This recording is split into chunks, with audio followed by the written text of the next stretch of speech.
Hello everyone, my name is Thomas Foster and I am a slave. In this whole endeavor, I think the best thing that could happen is if the colonists break away from the crown. I've looked into it, and even though I want them to break away, there's not that many chances that that's going to happen. But one thing is for sure. Depending on the amount of African American force that is on either side, can really flip the tables. So, I propose that if enslaved African American people volunteer to work in the war, we should be given our freedom and guaranteed property. Wealth and land aside, I wanted to know what the purpose was for these colonies. Turns out, in Votes and Proceedings of the House of Representatives of Province of Pennsylvania, a book that discusses the colonists' feelings towards the crown and their land, turns out that we always wanted to serve the public good. We wanted an area where there was justice. But because of the crown and the king not listening to any of the issues presented by us, he ignored him, and this is why we're here today. Because we have been classified as inferior even though we've provided a lot of help. So, because the colonies always wanted to serve the public good, I think that if we do decide to break away, and we succeed in doing that, we should follow the morals that were already implanted in the colonies. We should have a new government that is like a democracy where everyone is given equal vote, equal chance, because that's how you create a solid and strong society.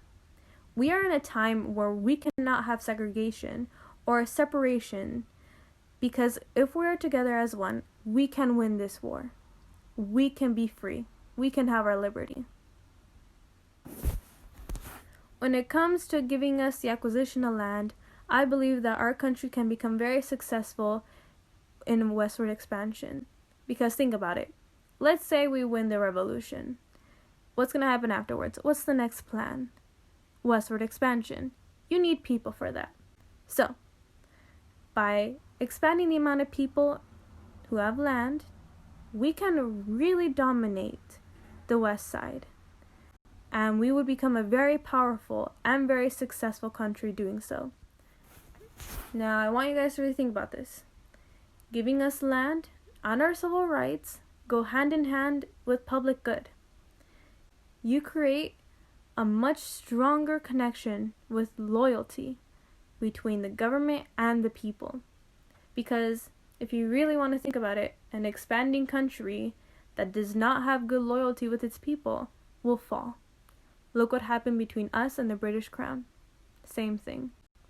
So, if you can give us our freedom and our acquisition of property, you get a very strong community that is loyal. We will become so powerful together as one.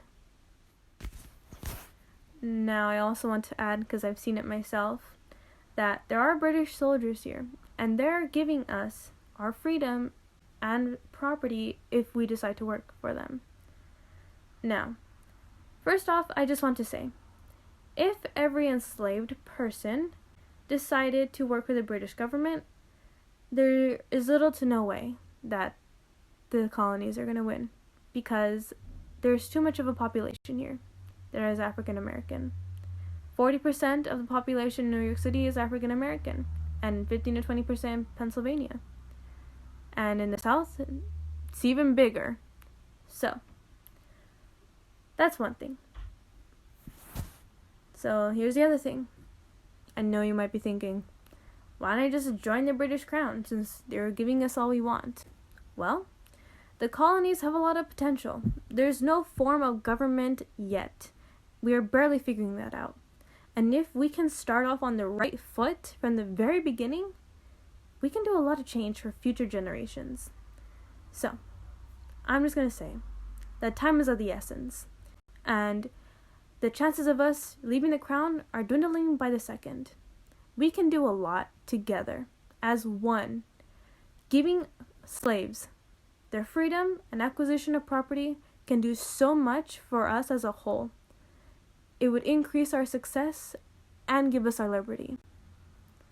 That is my message. Thank you.